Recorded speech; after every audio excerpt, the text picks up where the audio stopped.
Motion हमें पता है ना कुछ इस प्रकार से होती थी, हमें पता है कि वेव कुछ इस प्रकार से जाती थी।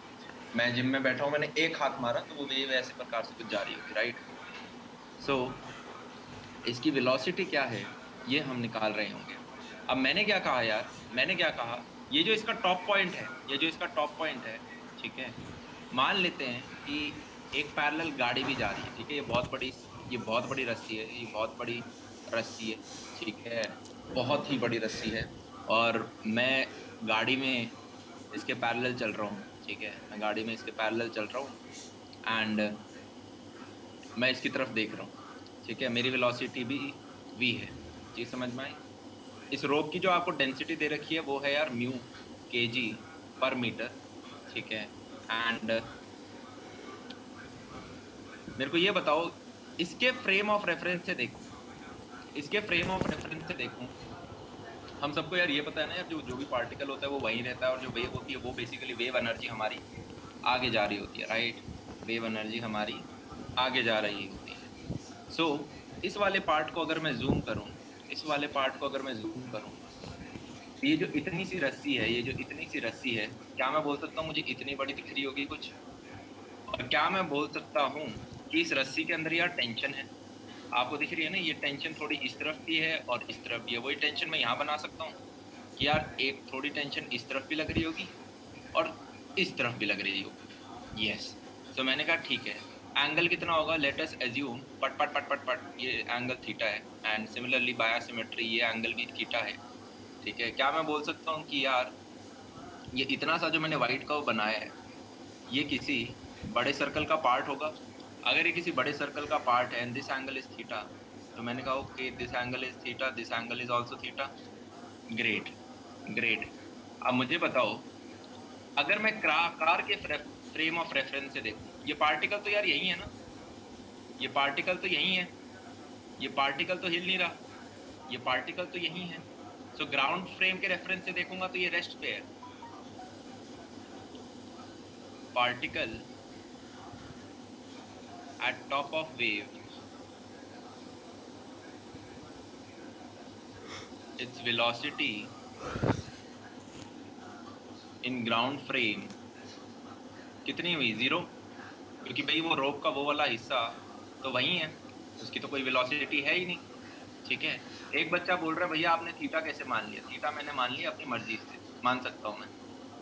पहले क्वेश्चन नहीं करे इस टाइप के यार, हमारे लिक्विड्स में क्वेश्चन होते थे, हर जगह ही क्वेश्चन आए, थीटा हम ले लेते थे, हमेशा उस पार्ट को जूम इन करते थे।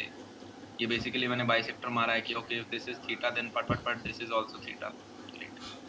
अब मेरे को बता, अगर ग्राउंड फ्रेम में ये जीरो है, कार के फ्रेम से अगर मैं देखूं, गाड़ी वाले के फ्रेम ऑफ रेफरेंस से देखूं, तो उसे तो यूं लगेगा ना वो रस्सी का हिस्सा पीछे चला गया, वो रस्सी का हिस्सा पीछे चला गया, क्योंकि गाड़ी तो आगे जाए जा। तो क्या मैं बोल सकता हूँ, गाड़ी वाले को यूं लगेगा कि इसकी वेलोसिटी इस तरफ है, इसकी वेलोसिटी इस तरफ है, कार के फ्रेम में, कार के फ्रेम में कार वाले को ऐसा लगेगा कि यार वो पर्टिकुलर रस्सी का हिस्सा तो पीछे चला गया। अबे रस्सी थोड़ी ना मूव कर रही है, तो उसे तो यूं लगेगा ना पीछे गई रस्सी। ग्रेट। तो मैंने कहा, क्या मैं बोल सकता हूँ कि अच्छा वेलोसिटी इस तरफ है, टेंशन इस तरफ है, तो कुछ सेंट्रीपिटल एक्सेलरेशन आ जाएगी, सेंट्रीपिटल फोर्स आ जाएगा। सेंट्रीपिटल फोर्स आपको पता है v² होता है। अब मेरे को ये बताओ, इसको अगर मैं कंपोनेंट में तोड़ूंगा तो इधर t cos थीटा, इधर t cos थीटा, क्या दिख रहा है? ये कैंसिल होंगे। क्या मैं बोल सकता हूँ इधर t sin थीटा होगा, एंड सिमिलरली ये भी कितना होगा, t sin थीटा। तो क्या मैं बोल सकता हूँ नीचे की तरफ कितना लग रहा है, 2t sin थीटा। और क्या मैं बोल सकता हूँ ये सेंट्रीपिटल फोर्स के बराबर है, mv²/r। यस और नो? अच्छा, यहाँ जो ये मास है ये क्या है? ये इतने इसका मास है ना, इस रस्सी का मास होगा।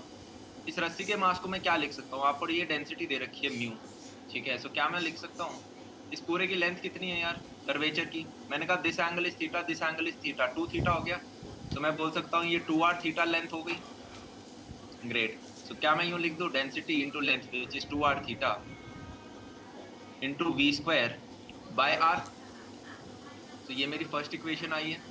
इसी को अब मैं सॉल्व करने वाला हूँ, इसी को अब मैं सॉल्व करने वाला हूँ। नेक्स्ट पेज पे कॉपी करें जल्दी से, कॉपी करें जल्दी से।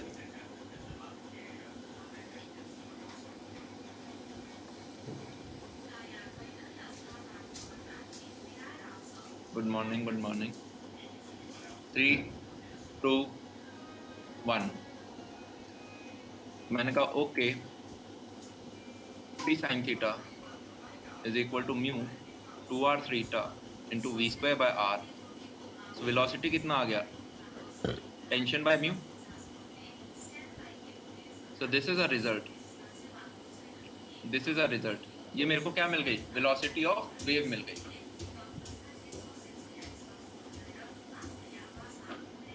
ये मुझे क्या मिल गई, वेलोसिटी ऑफ वेव मिल गई।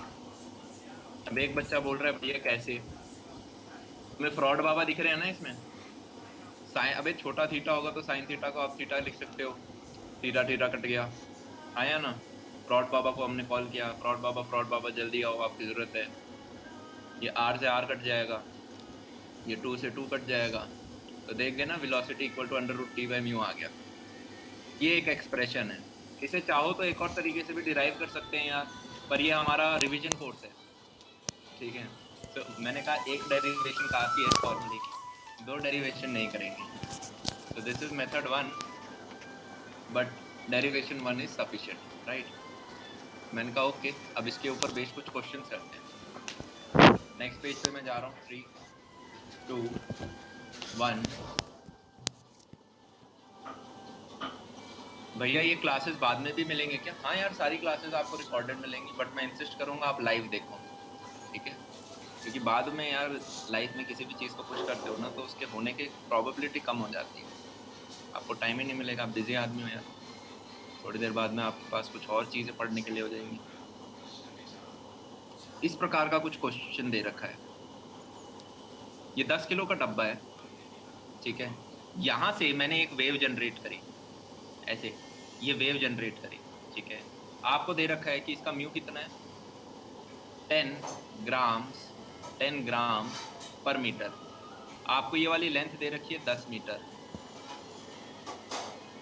आपसे ये पूछा गया है कि ये वाली वेव t इक्वल टू 0 पे अगर यहाँ पे स्टार्ट हुई थी, तो इस पॉइंट पे किस टाइम पर पहुंचेगी। क्या हम निकाल सकते हैं? मैंने कहा हाँ जी निकाल सकते हैं। क्या मैं बोल सकता हूँ कि यार इस वेव की कुछ वेव वेलोसिटी होनी चाहिए, और मैंने कहा अगर मैं ये v निकाल लूँ और मुझे ये लेंथ दे रखी है, so this L/v will be the time. यही तो करना है हमें, 9th क्लास की फिजिक्स लगानी है। तो मैंने कहा ओके, वेलोसिटी भैया म्यू क्या है यार, इतना दिमाग तो अब हम खुद ही लगा लेंगे। मैंने बताया था भाई, ये मेरे को ग्राम लग रहा है, ये मेरे को मीटर लग रहा है, कहीं ये मेरे को लीनियर डेंसिटी तो नहीं बता रहे, रोप की लीनियर डेंसिटी तो नहीं दे रहे, वही है बस, राइट। तो मैंने कहा okay, velocity is equal to √T/μ। हमने अभी फॉर्मूला निकाला था। यहाँ पे टेंशन कितनी है, क्या मैं बोल सकता हूँ टेंशन इज 100 न्यूटन। तो मैंने कहा ओके, √100 अपॉन म्यू कितना दूं, मैंने कहा म्यू इज 10 ग्राम। ऐसा यूनिट क्या होती है, किलोग्राम। तो क्या तुम्हें दिख रहा है 10 इंटू 10, बहुत बढ़िया बहुत बढ़िया, समझदार बालक है। 10⁻⁻² kg पर metre, which is equal to 100 metre पर सेकेंड। ये मेरी वेलोसिटी आ गई। तो टाइम कितना आएगा, time is nothing but L/v। L कितना है, 10 मीटर। तो 10/100, टाइम आया मेरा 0.1 सेकेंड। क्वेश्चन सॉल्व हो गया। अगले पे चलते हैं। 3, how are you sir?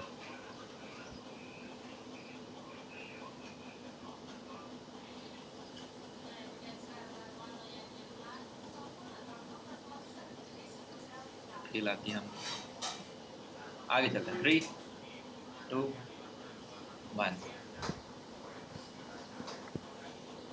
Ram Ram गुरु जी, बहुत बढ़िया बहुत बढ़िया। जो बोलोगे नहीं करने को, वो तो ज्यादा करेंगे। इस चीज को बार बार पढ़ना है, बार बार नहीं पढ़ना है, फिर तुम पढ़ोगे। ओके, मान लेते हैं ये सड़क पे इस प्रकार के कुछ ट्रक देखे हैं ना यार, जिनका सिर्फ मुंह मुंह होता है, पर पीछे बस पट्टा लगा होता है और उसके ऊपर सामान रख देते हैं। तो मैंने कहा ये वही ट्रक है, देखा ये वही ट्रक है, इधर ड्राइवर बैठा है, और ये ट्रक कुछ इस तरफ जा रहा है 10 मीटर पर सेकेंड से। ठीक है। अब इसके ऊपर इन्होंने एक सिस्टम लगा रखा है, ये रस्सी लगा दी है दो एंड के बीच में, ठीक है। और आपको बोला है कि यहाँ से एक वेव जनरेट करिए या t इक्वल टू 0। आपको इसका म्यू बता रखा है कितना है, 10 ग्राम पर मीटर, 10 ग्राम पर मीटर। आपको वही लेंथ बता रखी है कि इस पट्टे की लेंथ कितनी है, 10 मीटर है। आपसे यही पूछा गया है कि यार ये इस पॉइंट पे किस टाइम तक पहुंच जानी है। आपको टेंशन बता रखी है ऑलरेडी 100 न्यूटन के बराबर है, दिस इज ऑल्सो गिवन, ठीक है। आपसे ये टाइम पूछा गया है, ये टाइम कितना है, एंड साथ में ये भी पूछा है कि what is the velocity of wave with respect to ground, velocity of wave with respect to ground, ये भी निकालो। कैसे निकाल रहे होंगे आप? मैंने कहा अगर हमें को टाइम निकालना है वो चीज़ तो आसान है। टाइम इक्वल टू क्या हो जाएगा, जो भी ये फट्टे की लेंथ है 10 मीटर अपॉन यहाँ से यहाँ जो वेव की वेलोसिटी होगी वो, मैंने कहा वेव वेलोसिटी का सिंपल सा फॉर्मूला हमने अभी देखा, टी अपॉन म्यू होता है। टेंशन हमें कितनी दे रखी है, 100 न्यूटन, तो 100 डिवाइडेड बाय म्यू, म्यू कितना दे रखा है 10 ग्राम, क्या फील आ रही है, वही 10⁻⁻² हो गया। तो this is equal to what, 100 metre पर सेकेंड। तो टाइम कितना हो गया, टाइम कितना हो गया 10। अब वही सेम आंसर आ रहा है। मैंने कहा ओके ठीक है। मुझे बताओ ये जो हमें बताया है वेलोसिटी ऑफ वेव निकालो विद रिस्पेक्ट टू ग्राउंड, इसका आंसर क्या लिख दूं, 100 मीटर पर सेकेंड लिख दूं। मैंने कहा विद रिस्पेक्ट टू फ्रेम का मतलब है कि कोई सड़क पे जो मनुष्य खड़ा है उसे इसकी वेव कैसे लगेगी। मैंने कहा ये जो हमने 100 मीटर पर सेकेंड निकाला है इसका मतलब ये है कि ये वेव ऑलरेडी 100 से जा रही है, इसमें साथ में ट्रक की वेलोसिटी और ऐड होगी, हाँ या ना, उसे तो ज़्यादा और तेज जाती हुई लगेगी। तो मैंने कहा विद रिस्पेक्ट टू अगर मैं ग्राउंड निकालूंगा दिस विल, अबे 90 थोड़ी ना होगी, तो this will be 100 plus 10 which is equal to 110। अबे एक बस है जो कि इस तरफ जा रही है 10 मीटर पर सेकेंड से, और उसके ऊपर शाहरुख खान है या रजनीकांत है जो कि 100 मीटर पर सेकेंड से और भाग रहा है। तो एक आदमी है जो ग्राउंड पे बैठा, उसे क्या लगेगा, यूं लगेगा ना कि रजनीकांत 110 से भाग रहा है। सेम फंडा यही लग रहा है। करेक्ट, आगे चलो। 3 2 रजनीकांत गिर जाएंगे। बताओ यार इसे, बताओ इसे पता ही नहीं है कुछ रजनीकांत के बारे में, आउट ऑफ सिलेबस बातें कर रहे हैं। रजनीकांत गिर जाएंगे, बताओ भाई।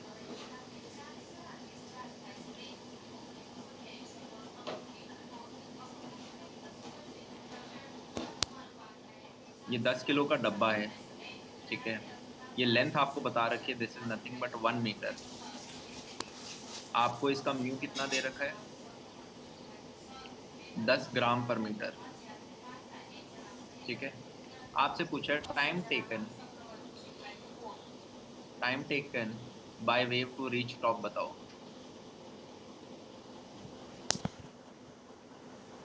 बेसिकली अगर t इक्वल टू 0 पे यहाँ से टर्न हुआ तो वो इस पर्टिकुलर पोजीशन पे कब तक पहुंच जाएगी, ये हमें बताना है, ठीक है। तो मैंने कहा यार, मैंने कहा मैंने कहा कैसे निकालेंगे, कैसे निकालें। मैंने कहा यार ज़्यादा मुश्किल चीज़ तो है ही नहीं। टेंशन कितनी आ रही है, मैं बोल सकता हूँ tension is nothing but 100 Newton, ठीक है। और मुझे वेलोसिटी का सिंपल सा फॉर्मूला पता है, √T/μ which is equal to 100 upon u, कितना है 10 ग्राम, 10 ग्राम वही 10⁻⁻² हुआ। कितना आया ये, 100 मीटर पर सेकेंड, ओके। टाइम कितना लगेगा, मैंने कहा 1 मीटर इसकी लेंथ है अपॉन 100 मीटर पर सेकेंड विच इज 0.01 सेकेंड, या feel I, that's it, that's it।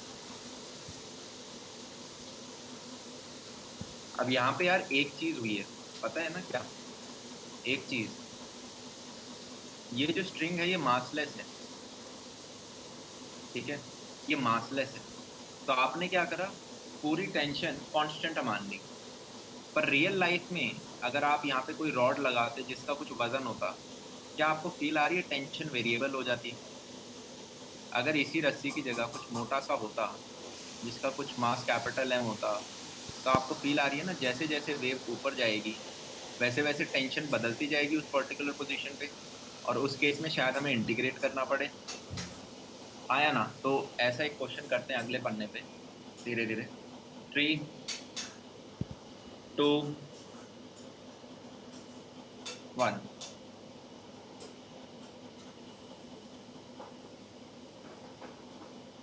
जिन भी बच्चों को यार वाइट स्क्रीन दिख रही है उन्होंने अपना मोबाइल ऐप अपडेट नहीं किया है। बहुत पुराना अनअकैडमी है उनके पास, जाके अपडेट करो। ठीक है, पुराने वाले में ब्लैक स्क्रीन नहीं थी इसलिए आपको वाइट के ऊपर वाइट कलर नहीं दिख रहा है।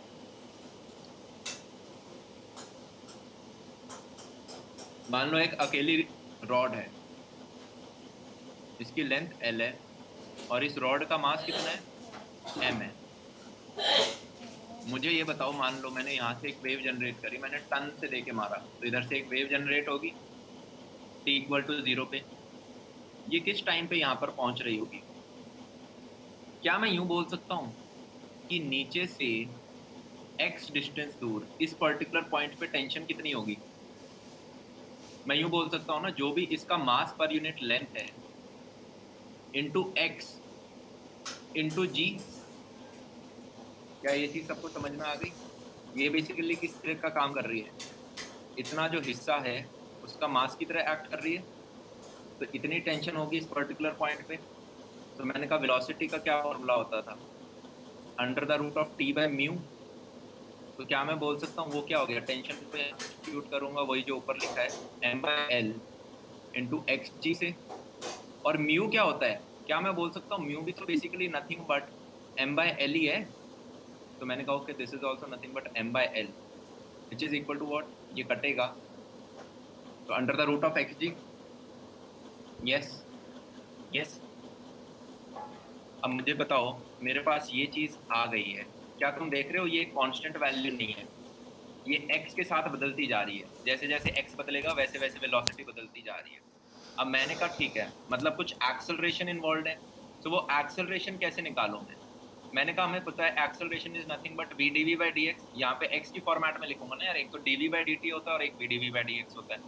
तो मैंने कहा ओके, इसको मैं ऐसे लिख दूंगा, velocity √xg and d/dx of √xg which is nothing but √xg 1/2 of √x√g which is equal to कितना आया, ये g/2 आ रहा है। तो क्या मैं बोल सकता हूँ ये मेरी एक्सेलरेशन आ गई है जिससे ये एक्सेलरेट कर रहा है। क्या ये कांस्टेंट एक्सेलरेशन है? हाँ जी, this is a constant acceleration. If this is a constant acceleration, can I apply 3 equations of motion? Yes, I can apply 3 equations of motion. क्या उन 3 इक्वेशंस ऑफ मोशन में एक ये भी होती है S=ut+12at²? हाँ जी। तो मैंने कहा यहाँ पे S कितना है, डिस्प्लेसमेंट L लेंथ के बराबर है। मुझे बताओ इसकी इनिशियल वेलोसिटी क्या होगी? मैंने कहा यार इनिशियल वेलोसिटी तो जीरो नहीं होगी। क्यों? क्योंकि जब आप जस्ट एक बहुत छोटा सा x लोगे, इनिशियल एकदम यहाँ इस फ्रेम में देखोगे तो टेंशन कितनी है, जीरो है ना। एकदम आप नीचे से शुरू होगे, टेंशन जीरो है। टेंशन जीरो है तो मतलब v=T/μ में ये 0/μ। क्या मैं बोल सकता हूँ initial velocity is zero? Initial velocity is zero. If that is zero तो ये पार्ट तो कट ही गया, प्लस हाफ एक्सेलरेशन हमने कितनी निकाली, g/2 t²।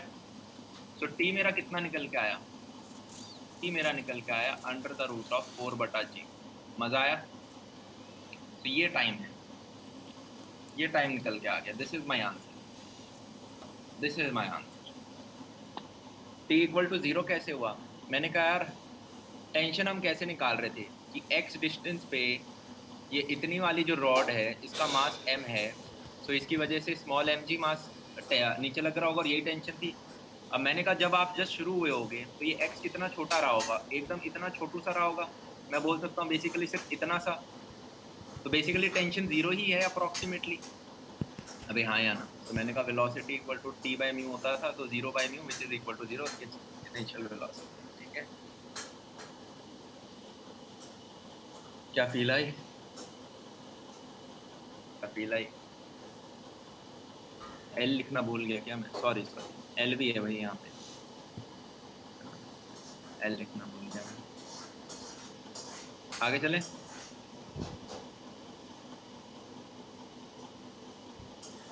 3 2 1 0। अब एक और क्वेश्चन करते हैं। क्वेश्चन ये कह रहा है कि वही पिछले वाली क्वेश्चन की ही रॉड है,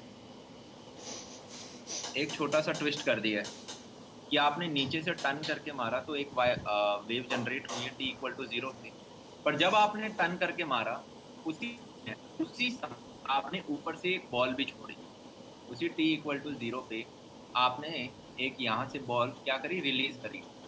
रिलीज का मतलब समझते हो ना, इनिशियल वेलोसिटी इक्वल टू 0। आपसे ये पूछा है कि कि एक ऐसा पॉइंट आएगा ना जब ये एक दूसरे को क्रॉस करेंगे, ऊपर वाली बॉल जा रही है और नीचे से वेव जा रही है, राइट? इसकी पोजीशन क्या होने वाली है, किस पोजीशन पे एक दूसरे को क्रॉस करेंगे? सो दिस इज द क्वेश्चन। ठीक है, दिस इज द क्वेश्चन। मैंने कहा यार इसको हम स्मार्टली कर सकते हैं रिलेटिव वेलोसिटी से, इसको हम स्मार्टली कर सकते हैं रिलेटिव वेलोसिटी से। सो मैंने कहा यार ये तो फ्री फॉल करेगा ये बॉल, तो क्या मैं बोल सकता हूँ ये जी से गिरने वाली है? यस। और अभी हमने इस वेव की पिछले क्वेश्चन में निकाली थी कि ये तो ऊपर g/2 एक्सेलरेशन से जाती है, ये g/2 से जाती है, देखा है ना, पिछले पन्ने में निकाला है मैंने, दोबारा नहीं निकाल रहा, ये तो निकाले लोगे अब। सो मैंने कहा क्या मैं यूं बोल सकता हूँ इनकी रिलेटिव एक्सेलरेशन कितनी हो गई, दोनों एक दूसरे की तरफ आ रही हैं, तो मैं बोल सकता हूँ 3g/2। तो क्या मैं बोल सकता हूँ दोबारा एस रिलेटिव, ये कांस्टेंट है ना, if this is constant I can apply the three equations of motion. तो U R T plus half A R T का स्क्वायर। मैंने कहा यू रिलेटिव तो अभी भी जीरो होगी, क्यों? क्योंकि इस ये भी इनिशियल वेलोसिटी जीरो थी और इसकी भी इनिशियल वेलोसिटी जीरो होती है। तो मैं लिख सकता हूँ एस रिलेटिव कितना है, ये लेंथ जो ये प्रॉपर पूरी है इन दोनों के बीच में, तो मैंने बोला L is equal to half 3g/2 का टी स्क्वायर। तो टी मेरा कितना आ गया, under the root of 4l/3g। मजा आया? ये तो मैंने टाइम निकाल लिया। ये टाइम क्या है कि किस पॉइंट पे ये टकरा रहे होंगे। यस, किस पॉइंट पे ये टकरा रहे होंगे, पॉइंट पे टकरा रहे होंगे। सिमिलरली अब ये लेंथ भी निकाल सकते हो ना, ये लेंथ भी निकाल सकते हो। मैंने कहा सिर्फ फ्री फॉल ले लो ना, अब सिर्फ ऊपर वाली बॉल को देख लो कि ऊपर वाली बॉल कितनी डिस्टेंस चली होगी। तो मैंने कहा उसकी तो सिर्फ जी थी ना एक्सेलरेशन, तो half G T square formula लगा, क्योंकि इनिशियल यू तो जीरो है उसका, zero plus half G T square. तो this will be nothing but 0 plus half G T, यहाँ से सब्सटीट्यूट कर, अंडर द रूट 4l/3g का whole square which is nothing but 4l/3g। तो मेरे को क्या लेंथ मिली, 2/3l। तो this is my final answer.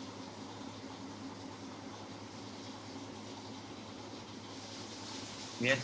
3g/2 कैसे आया यार? इसको ए ऑब्जेक्ट मान ले, इसको बी ऑब्जेक्ट मान ले। ए रिलेटिव का मतलब होता है A B which is nothing but A minus A B.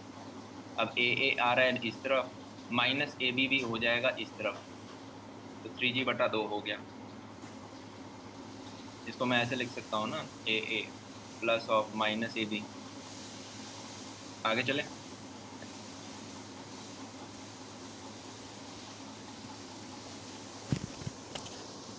आगे चलते हैं।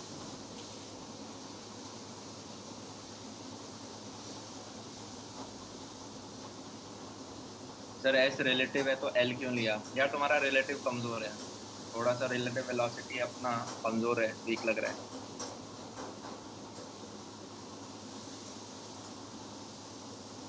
अब मैंने कहा ओके, समझाऊं क्या यार डिस्प्लेसमेंट कैसे हुआ? अबे यार ये अगर ए ऑब्जेक्ट है, ये अगर बी ऑब्जेक्ट है, इसकी डिस्प्लेसमेंट कितनी रही होगी, एस बी, और इसकी डिस्प्लेसमेंट क्या रही है, S A. So S relative का मतलब क्या होता है, S A B which is nothing but S A minus S B which is nothing but S A plus of minus S B. अब ये वैक्यूम क्वांटिटी होती है जनाब, डिस्प्लेसमेंट। सो एस ए अगर मेरा ऊपर की तरफ है, माइनस एस बी कितना होगा, माइनस एस बी ऊपर की तरफ होगा। तो क्या तुम्हें दिख रहा है, ये दोनों जब जुड़ जाएंगे, दोनों लेंथ मिलके कितनी हुई, एल के ही तो बराबर हुई। सिलाई भैया ए रिलेटिव रॉन्ग लिखा है, ठीक है तो मैं सही वाला लिख दो फिर, ठीक है। तो मैंने कहा ओके, ये हमने एक डब्बा लिया, नीचे लटका दिया, ठीक है। सो स्ट्रिंग के नीचे मैंने एक एम लटका दिया, ओके। और ये जो रस्सी है आपको बता रखा है इसका मास एम और इसकी लेंथ एल है, ये मासलेस नहीं है, ये क्या है, स्मॉल एम है, राइट। सो क्या मैं बोल सकता हूँ इस पर्टिकुलर केस में भी आपको वही निकालना है, क्या, फाइंड एक्सेलरेशन। किसकी एक्सेलरेशन, यहाँ पे आपने टर्न करके मारा t इक्वल टू 0 पे, तो ये वेव ऊपर जाएगी ना, तो इसकी एक्सेलरेशन क्या होगी वो आपको निकालनी है। क्या मैं हमें दिख रही है यार, पिछले क्वेश्चंस में हमारी एक्सेलरेशन क्या आ रही थी, g/2 आ रही थी ना, पर वो तो अच्छे क्वेश्चन थे, सिर्फ एक रॉड लटका रही थी। अब इन्होंने इस रॉड के नीचे एक डब्बा और लटका दिया है, तो अब हमें निकालनी है एक्सेलरेशन क्या होगी।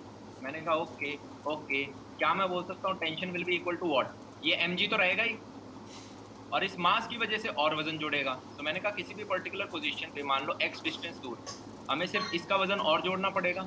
इसका वजन कितना हो जाएगा, क्या मैं बोल सकता हूँ m/l into x.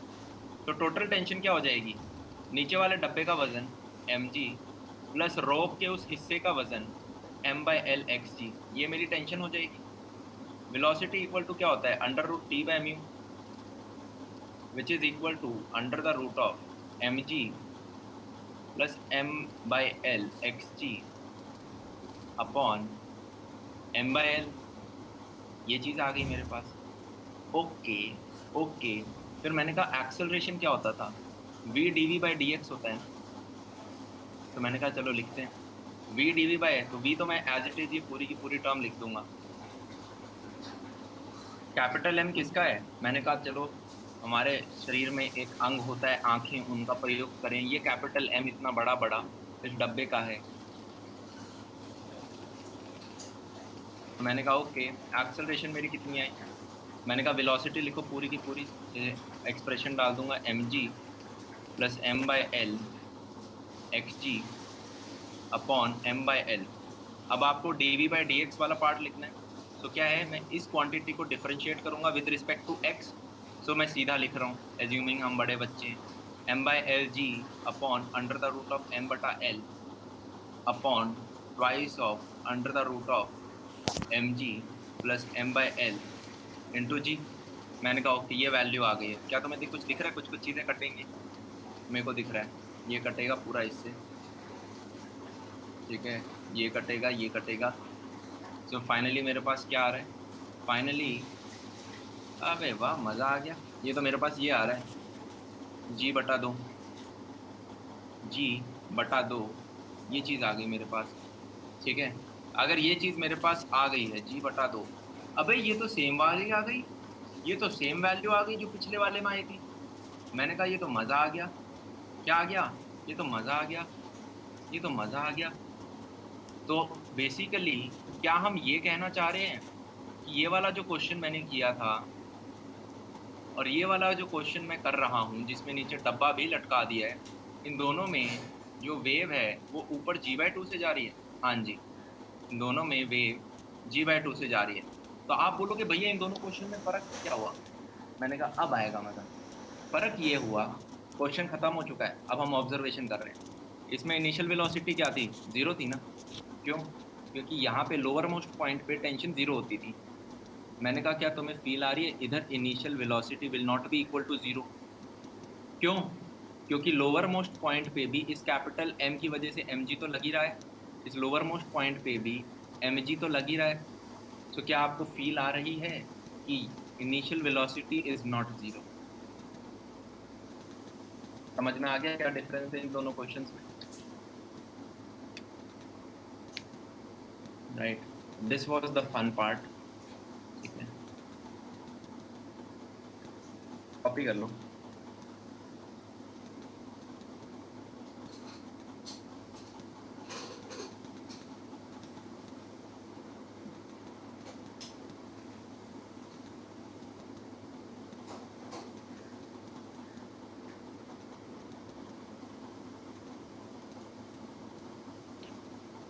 What is जी? अरे जी तो वही है जो शर्मा के आगे लगता है, गुप्ता के आगे लगता है। आपके आगे नहीं लगाया किसी ने?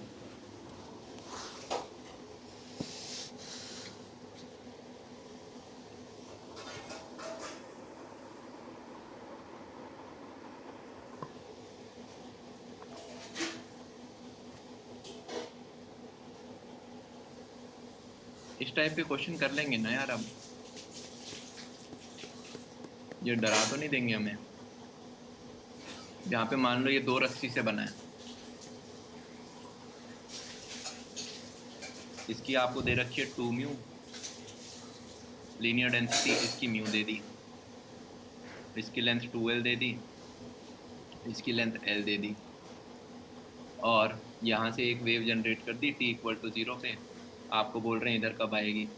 क्या मैं ऐसा कुछ मान लूँ कि चलो मान लेते हैं इस ऑरेंज वाली पे t1 टाइम लगेगा, इस वाइट वाली पे t टाइम लगेगा, तो क्या मैं बोल सकता हूँ t=t1 + t2? अभी अपने आप में इंडिविजुअल क्वेश्चन हो गए हैं। क्या मैं बोल सकता हूँ ये टेंशन तो सेम ही रहेगी दोनों में, हाँ या ना? कि अगर mg है तो वही टेंशन इसमें रहेगी, वही टेंशन इसमें रहेगी, वही टेंशन इसमें रहेगी, तो मैं बोल सकता हूँ टेंशन सेम है। टेंशन सेम है तो क्या लगाओगे? ये बेसिकली क्या हो गया, इसकी लेंथ कितनी है? एल। एल अपॉन मान लेते हैं यहाँ पे वेव की वेलोसिटी कुछ v1 रही होगी, प्लस इसकी लेंथ कितनी है आपको 2l बता रखी है, तो 2l/v2। ये हमारा आंसर हो जाएगा। v1 कैसे लिखोगे?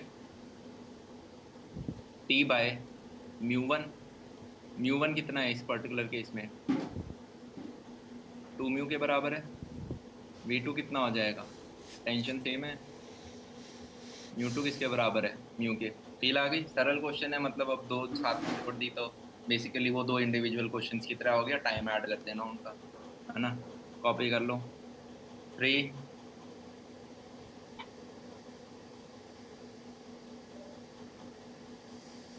फील आ गई? ग्रेट। एक बच्चा बोल रहा है भैया इस क्वेश्चन में फिर अगर u 0 नहीं है तो u कितना होगा?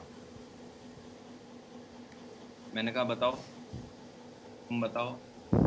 सीधा यूं बोल दूंगा ना, tension upon tension upon tension upon tension upon क्या लूं? म्यू लूंगा। यस और no? Where mu is what? इसका म्यू।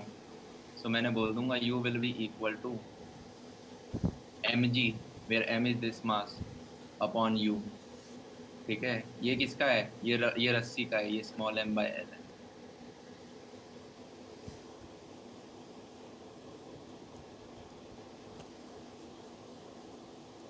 हाँ यार, ये पिछले जो 2 हमने क्वेश्चन करे, ये वाला तो इजीली मेंस का है,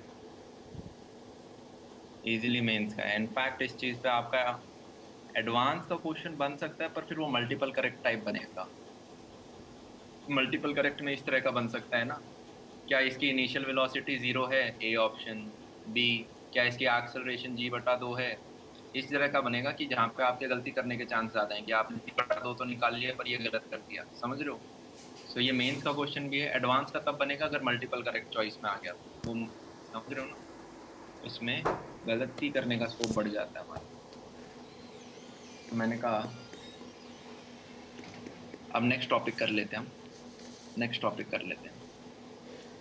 किसी ने मेरे से पूछा भैया दिस, आप पहली लाइन से बोल रहे हो वेव कैरीज एनर्जी। वेव क्या करती है? Carries energy. कहाँ लेके जाती है? इसके पास कोई बैग है क्या, उसमें लेके भागती है? ये कैसे चलता है?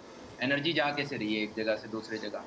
तो मैंने कहा ओके, इस चीज़ को आज हम समझने की कोशिश करते हैं, इस चीज़ को हम समझने की कोशिश करते हैं। ठीक है, मुझे बताओ क्या आपको यहाँ पे दिख रहा है कि इस पूरे में, इसमें एनर्जी कांस्टेंट नहीं है? एनर्जी कांस्टेंट नहीं रहती है, ठीक है, एट ऑल पॉइंट्स। अबे कि हर किसी पर्टिकुलर पॉइंट पे, this is point A, this is point B, तो इन दोनों पे जो एनर्जी होगी वो डिफरेंट है। क्यों? आप बोलोगे क्यों? मैंने कहा अगर डिफरेंट नहीं होगी तो आगे कैसे जाएगी? चीज समझ रहे हो? अगर सेम एनर्जी हुई तो एनर्जी आगे क्यों जाएगी? फील आ रही है? एक पार्टिकल से दूसरे पार्टिकल में क्यों जाएगी? यस, यहाँ पे लिखो, अगर सेम होगी, सेम होगी। अबे हवा भी high pressure to low pressure जाती है। अगर सब जगह ही प्रेशर सेम है तो क्यों जाएगी वो? सेम यहाँ पे, राइट। अगर सेम होगी तो ट्रांसफर कुछ नहीं होगा, तो ट्रांसफर कुछ नहीं होगा,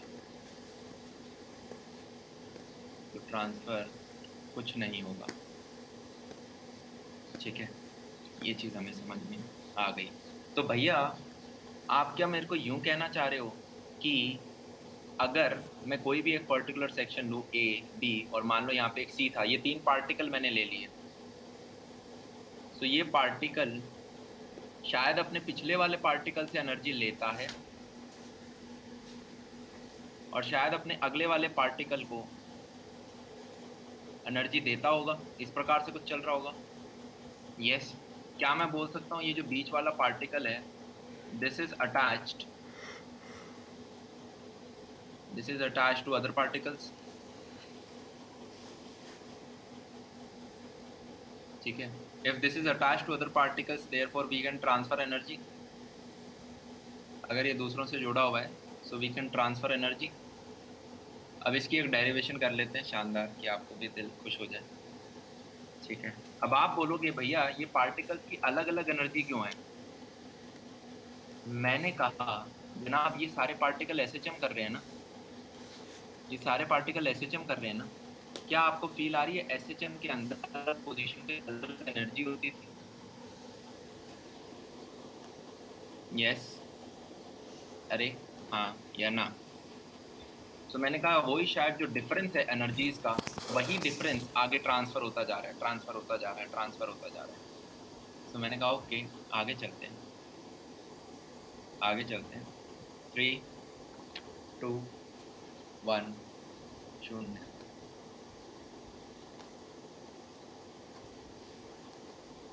मैंने कहा इस तरह से कुछ वेव थी। मान लो मैं ये दो पॉइंट लेता हूँ, this point and this point. क्या मैं बोल सकता हूँ इन दो पार्टिकल में इसके ऊपर टेंशन कुछ इस प्रकार से लग रही होगी और इसके ऊपर टेंशन कुछ इस प्रकार से लग रही होगी? Yes, okay.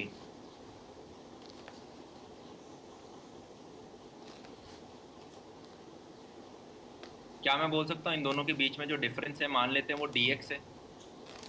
ठीक है, कि x डिस्टेंस दूर मैंने कोई पार्टिकल लिया और इन दोनों पार्टिकल के बीच में डिस्टेंस dx है। क्यों? क्योंकि एक डेरिवेशन कर रहा हूं मैं अभी। ठीक है, अब मुझे ये बताओ, ये जो बीच का पार्ट है, क्योंकि दोनों तरफ से खिंचाव है, क्योंकि दोनों तरफ से खिंचाव है, क्या मैं बोल सकता हूँ ये थोड़ा सा एलोंगेट हो गया होगा, ये थोड़ा स्ट्रेच हो गया होगा, ये थोड़ा सा स्ट्रेच हो गया होगा, क्योंकि दोनों तरफ से टेंशन लग रही है, ये थोड़ा सा स्ट्रेच हो गया होगा। क्या मैं इस पार्ट को जूम करके, इस पार्ट को जूम करके वापस यहाँ बनाऊं तो क्या तुम्हें दिख रहा है? ये वो पार्ट हो गया जो स्ट्रेच हो रहा था, इसको मैं dl मान लेता हूँ। क्या तुम्हें दिख रहा है ये dx कौन सा पार्ट है? ये नीचे वाला। और क्या मैं इसे dy बोल दूं? यस। सो मैंने कहा क्या मैं बोल सकता हूँ therefore work done by tension, क्या मैं बोल सकता हूँ WT this will be equal to du। Work done by tension कितना हो जाएगा? du। What do I mean by du? अबे u मतलब पोटेंशियल एनर्जी। क्या मैं यूं बोल सकता हूँ जो भी टेंशन है dl minus dx, force into displacement होता है ना यार। सो मैंने कहा पहले dx लेंथ का था, स्ट्रेच होके dl हो गया है। सो क्या मैं बोल सकता हूँ dl माइनस dx की डिस्प्लेसमेंट रही होगी? यस। सो मैंने कहा work done is tension dl minus dx। Copy करना है इसको। अगले पेज पे चलते हैं। मैं क्या डीएल को ऐसे लिख सकता हूँ, using Pythagoras, under the root of d x square plus d y square.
Gases जम की टोटल एनर्जी तो सेम होती है, तो वो आगे क्यों जाएगा?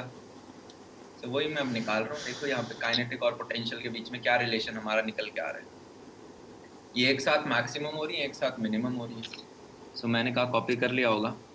सो मैं बोल सकता हूँ total energy is D K by D X plus D U by D X, sorry, D U by D X. So मैं बोल सकता हूँ D E by D X, this is nothing but, यही जो दोनों इक्वेशंस हैं ये और ये, इनको ऐड करूंगा। So what will I get? मैंने कहा दोनों सेम है, तो बस डिवाइडेड बाय जो टू वाला पार्ट था उसको मल्टीप्लाई कर देंगे, दो से मल्टीप्लाई किया बस उसको। सो मेरे पास D E by D X ये आ गया। यहाँ पे ये total energy per unit length है। D E by D X का मतलब क्या है? Total energy per unit length.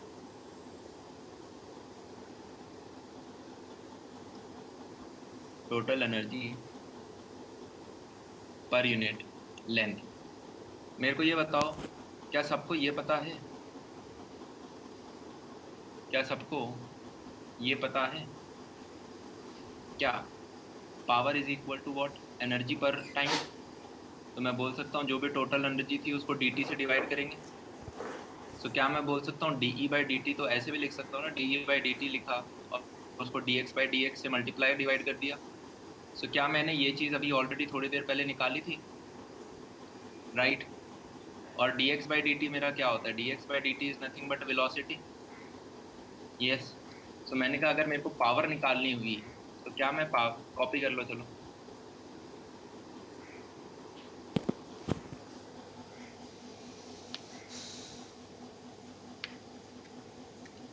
हम एक बहुत बढ़िया रिजल्ट निकालेंगे वेव का, ठीक है, जो कि आप शायद लोगों ने रट भी रखा होगा, right.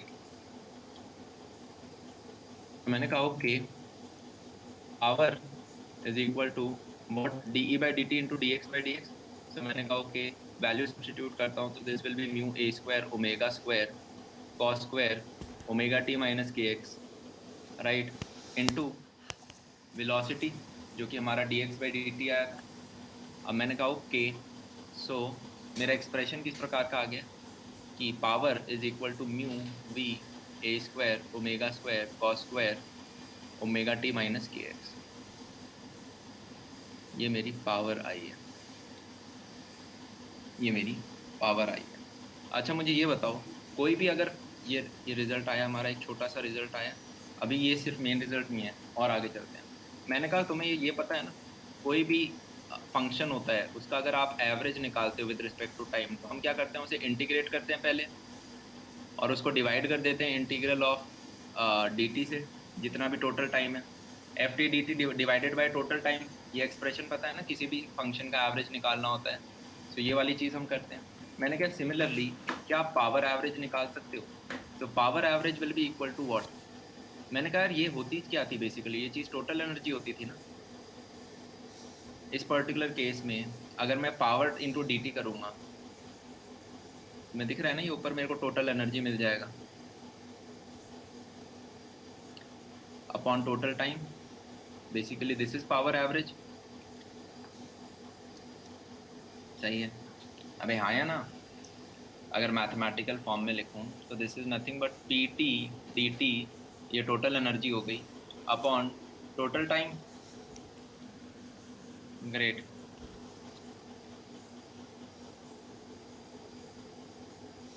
This is used majority of times इस चैप्टर में, this is used majority of time, this is used जब भी पावर की बात हो रही होती है।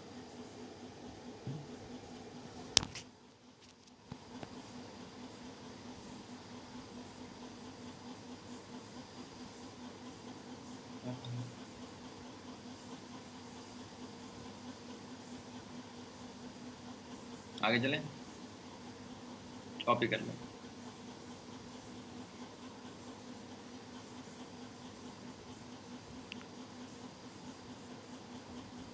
कॉपी कर लें।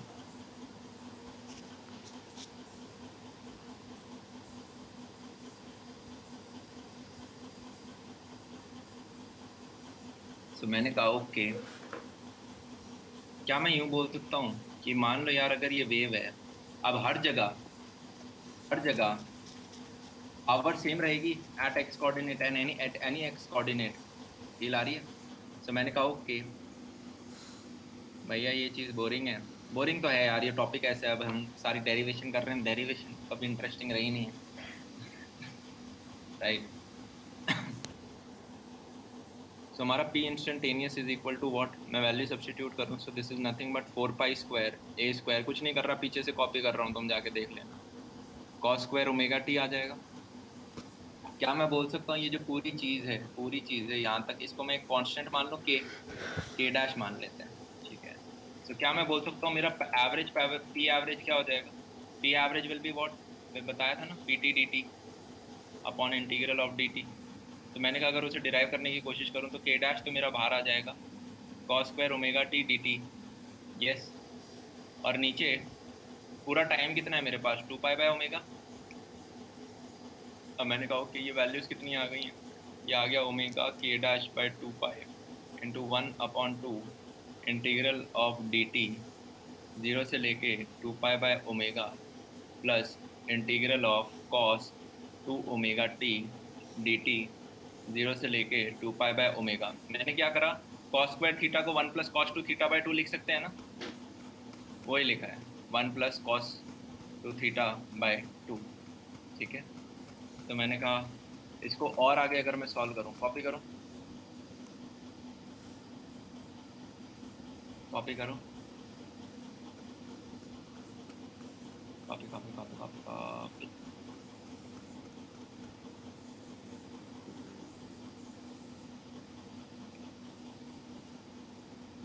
3 2 1, तो मैंने कहा ओके, क्या मैं यूँ बोल सकता हूँ ये कितना आ जाएगा, W/4 पाई 2 पाई/ओमेगा, क्योंकि ये चीज़ दिख रही है ना तुम्हें यार, इसमें लिमिट डालोगे ये पूरी चीज़ जीरो हो जाएगी।